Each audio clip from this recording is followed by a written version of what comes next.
Hey, how are you? Good. How are you? I'm good. Well, it looks like we have a good group here. Thank you all for joining. I am Lauren with Me Too Many Voices, and this is part of the Me Too Many Voices and Friends for the Community by the Community series. And I am honored to have Yolanda Renteria here with us. She runs the Instagram page, AZ Psychotherapist, and it is personally one of my favorites on Instagram. And Thank you. every time I see something she posts, I am enlightened or Oh, just completely floored by her insight. So thank you very much for all of your work and again for being here. If you have any questions, let us know. In the meantime, I will go ahead and hand it over to Yolanda to discuss how trauma shapes the way we see the world. Hi, everyone. So first, I want to make it interactive. So if you have any questions, you can absolutely go ahead and send them to us, and we'll just be going through them, and I'll try to answer them the best that I can. For those who don't know about me, I write content on my page, AZ Psychotherapist.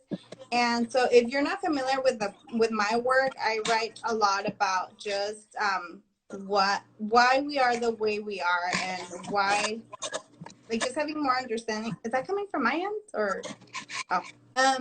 So anyway, if you're familiar with my work, I just write a lot about normalizing the human experiences around our thoughts, feelings, and behaviors, right?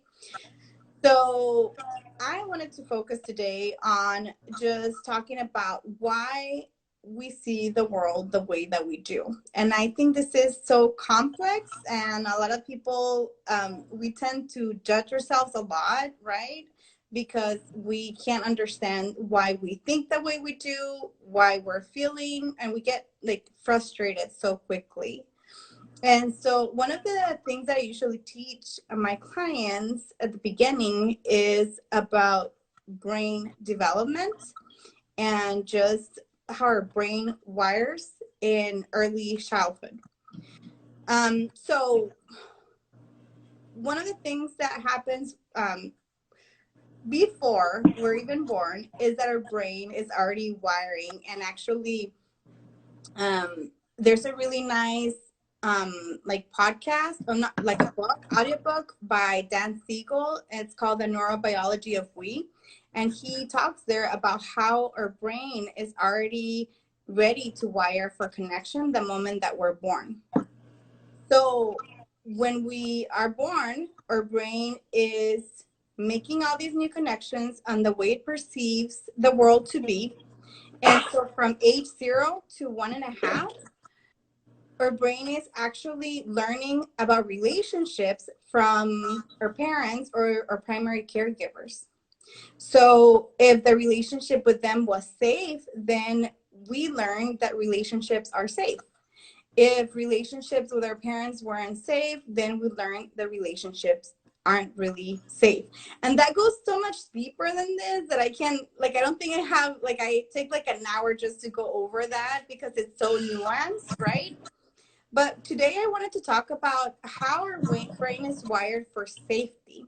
And this is such an important thing for people to understand, because our brain at all times, it's scanning to see if things are safe. So like right now, right? Like I'm like here, and my brain is scanning to see if this environment is safe, right? And if you're very anxious, or if you're anxious like me, like maybe some of these might be triggering feelings of unsafety, because it might feel like I'm too open, this is too new, there's too many people watching and maybe judging, and it might feel unsafe to me. And so anyway, that's what our brain is doing consistently, like scanning for safety. So our early experiences determine what is safe or not. So all of us have different early experiences, right? So if you're born in a house that's very chaotic, if you're born in a house that's very unsafe, then your brain is going to be, those safety triggers are going to be triggered way more for you because life wasn't safe back then. So as an adult, things that might seem safe, your brain might trigger them as being unsafe. So let me just give you an example. Let's say that you are speaking with a friend about your needs, right?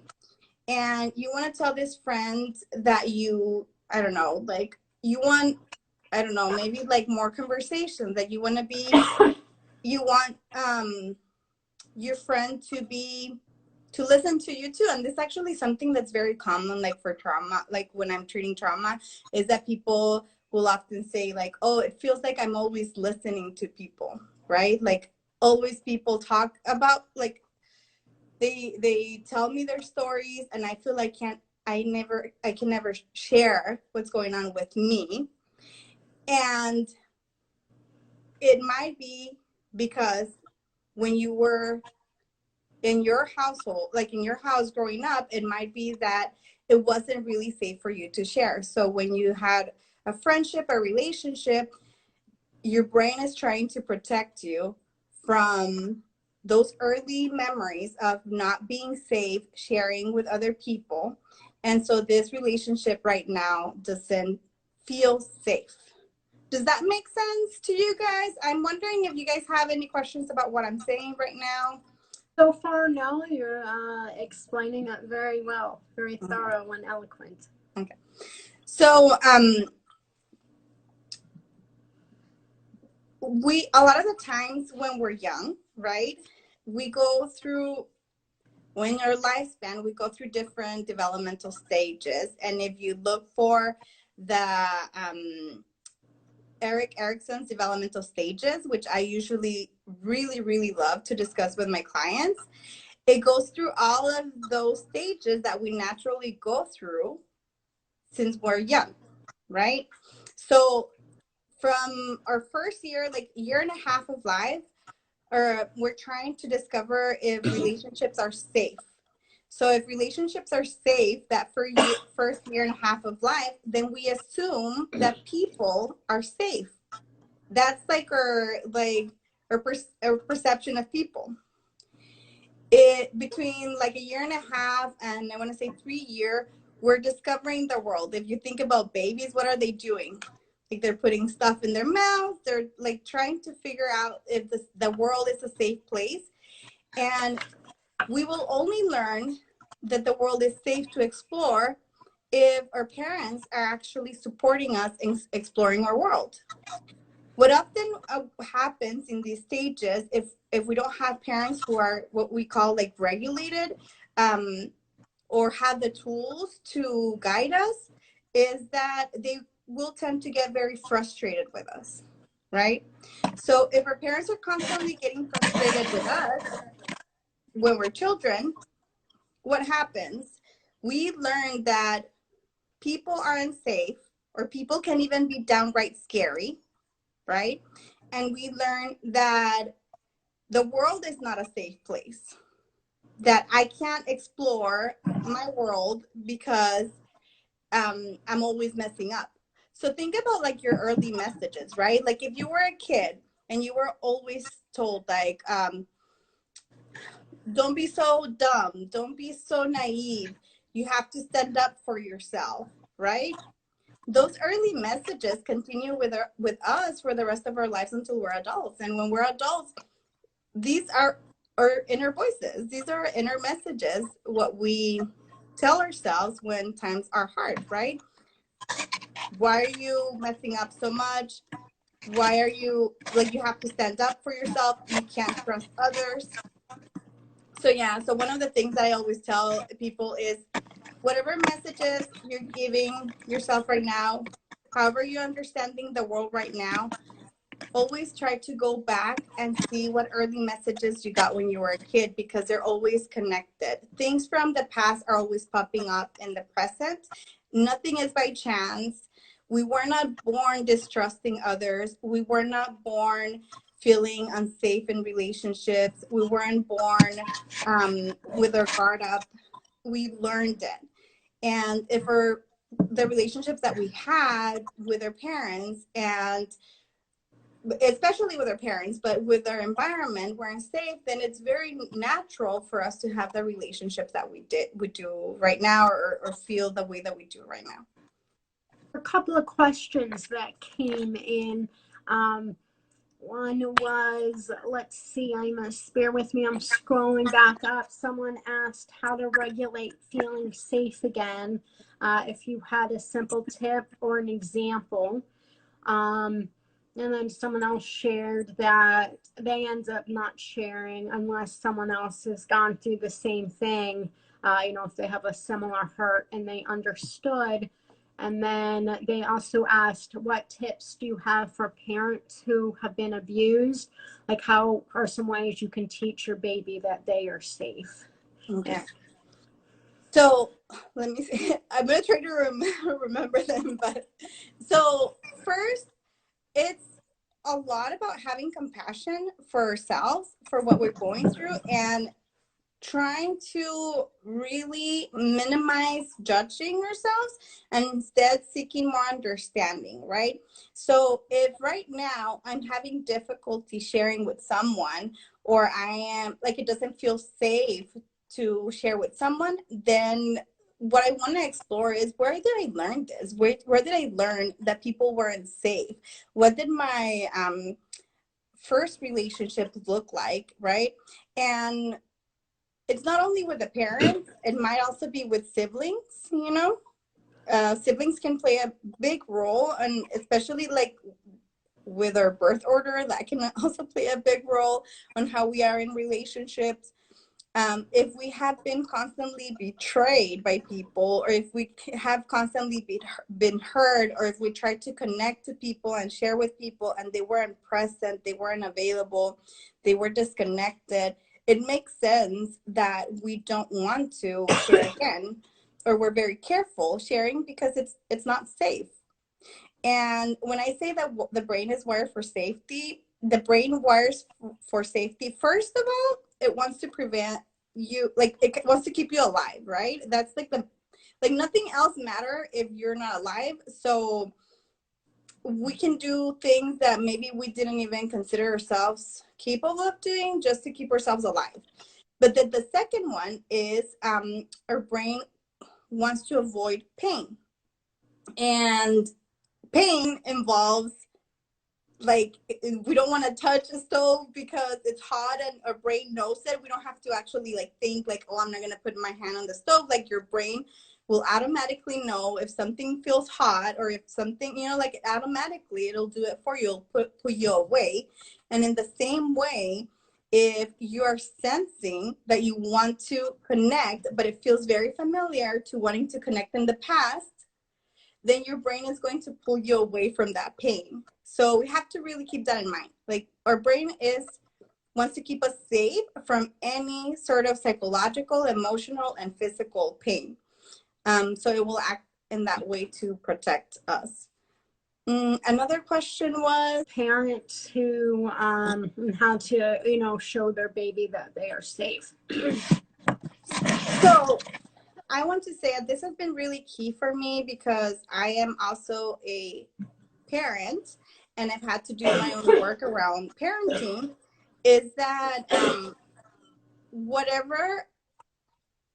however we were brought up, it will impact the way we parent, even if we are completely different than the way we were parented. So honestly, the best tip for a new parent is to get your own therapy and really sort through what's going on internally with you. Because it doesn't matter like how much we try to change, it's going to get in the way. I will give you an example. Let's say that you had parents who weren't really emotional and they didn't really express their feelings to you. And now you think like, I'm going to be a good parent and I'm going to be really loving and really like, I'm going to express my emotions and I'm going to tell my kids I love them, we might jump into the other extreme when we make like our children too responsible for our feelings, because we never had like a healthy understanding of what emotional connection is. And so then when our kids grow up and they're going through their normal stages of wanting to push away from us, it might be really painful for us, because we invested so much time on being good parents because we didn't want to be like our parents, right? So yeah, definitely I would say, if you like, get your own therapy, read parenting books. Dr. Shefali has really, really awesome like resources. Her book, The Awakened Family, is a really, really good book. And she has another one. It's on my pile of books, The Conscious Parent. I've heard like really, really good things about it, but I haven't read it. And those are books that make us conscious about the way our own feelings are triggered in a relationship with our kids. So yeah. The question is how to navigate with a spouse or partner, maybe, right, who is not self-aware of their trauma and its impact.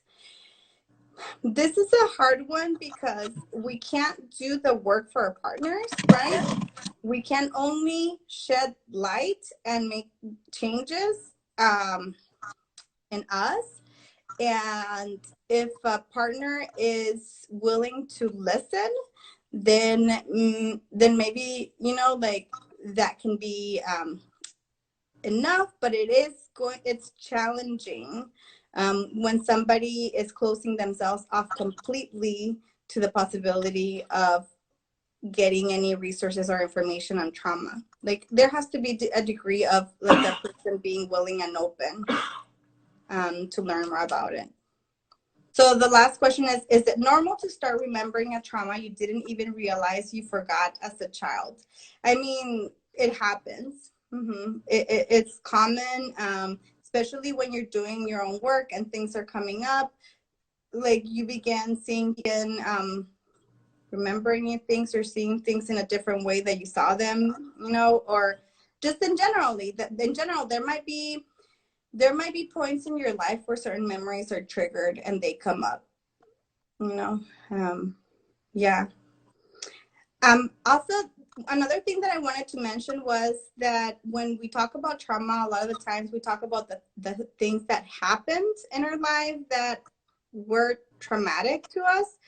But a lot of the times we think about the things like the big events, right? Like maybe incest, rape, I don't know, car accidents, like having a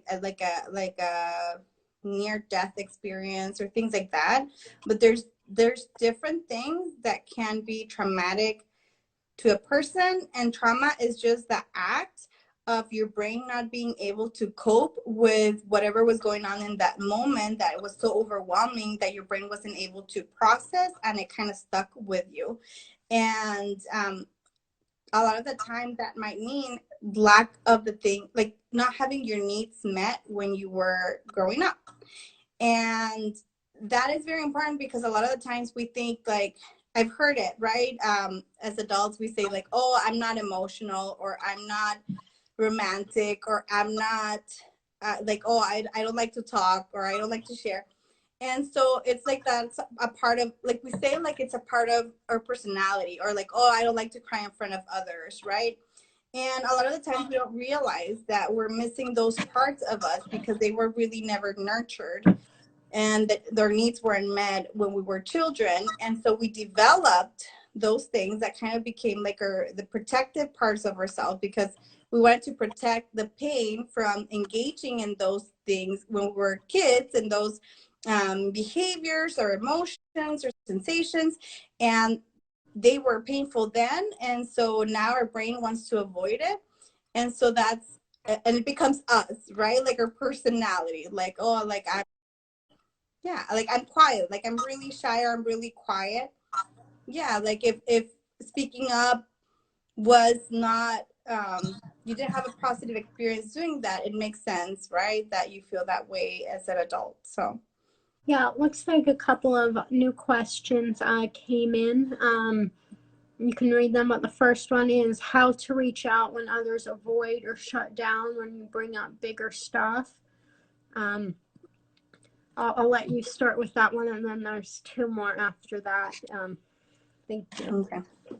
So I'm guessing what you mean is like you want to open up to someone about something that's really important to you, and others aren't like open to being present. Maybe that's what I'm reading from your question.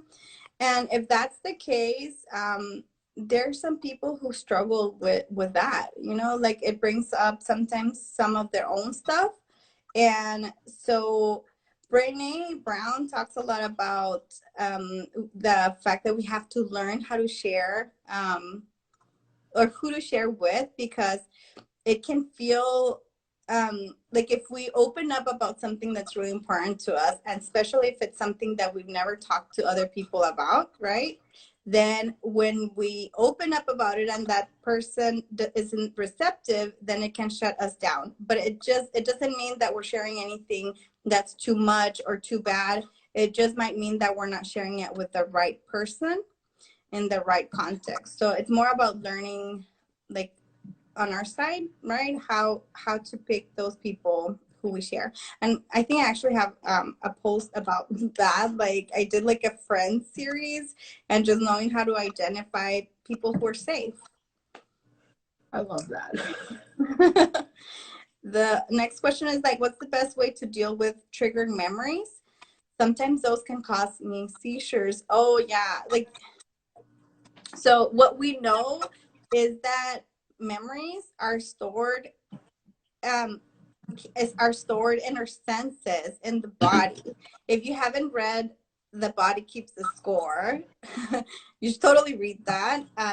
It's something that if you've it's a slow read because some people can get triggered by the content, but it explains how we store trauma in our body when we experience things that we couldn't resolve in that moment.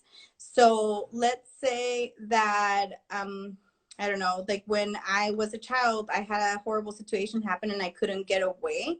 Just that energy from wanting to get away and not being able to can get stored in my body along with that unprocessed memory. So yeah, so when we see like somatic things happen, somatic things are just like things that happen with our body that we can see, and we can, you know, like physical symptoms, right? And there's trauma. We do want to look into that because that might be something that's getting triggered. I think she said like what is the best way to deal with those memories?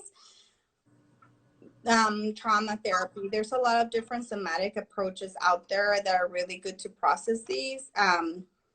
EMDR, somatic experiencing, craniosacral therapy, neurofeedback. If like also like body movement is really good. Like there's a lot of different ways. Tapping, emotional freedom techniques. And especially like if you experience really vivid memories, right? You might be experiencing flashbacks. So if that happens, that's something to totally like check out with a professional. That would be the best way to do it. But yeah, we see it happening. Like that's common. Seizures, fibromyalgia, high blood pressure, diabetes. I mean, there's so many like somatic things that happen, like things that happen in our body that have the primary cause is the psychological root. Okay. Well, telling our child about our trauma actually traumatized them. Really, so with with children, we always want to make sure that we're sensitive to their age, at their developmental age, and what they can handle, and the motivation behind what we're sharing, right? Like, if we are speaking with our child about how our experiences made us be who we are as a parent, it really is going to depend on the context that you said and how much you share. You don't want to overload them or parentify them in a way that they later on feel responsible for making you feel better. They need to, children need to know that you have the resources to make yourself feel better, and that it's not their job to make you feel better. The most that I would share is actually like saying like, okay, you know what, like, this is something that I'm working on, and it's not easy for me because I didn't learn it when I was a kid, but now I'm working on doing more of this with you. So for example, let's say that you find it like really, really hard to play with your child, like just sit down and play with them because you never had that experience when you were a kid. Then yeah, so that might be something you can share with them. Like, sometimes I struggle with like just sitting with you, and that sometimes mommy loses attention like really fast. That's something that I'm learning to do because I didn't learn when I was a kid. But I'm really like, it's really important for me to be here for you, and that just gives our kids more insight onto what's happening with us without really knowing everything that happened, all the details. It's really not like necessary, especially like when they're young. Like, yeah, it's it can be very triggering for them. It can trigger a lot in them because they aren't able to rescue you from your emotions. It's a very when kids are little, like, it's a very delicate stage in their lives where they want to help you feel better, but they can't. They don't have the tool. Kids don't have the tools, right, to help adults feel better. So it can be very overwhelming. So yeah, so that's a very delicate area there.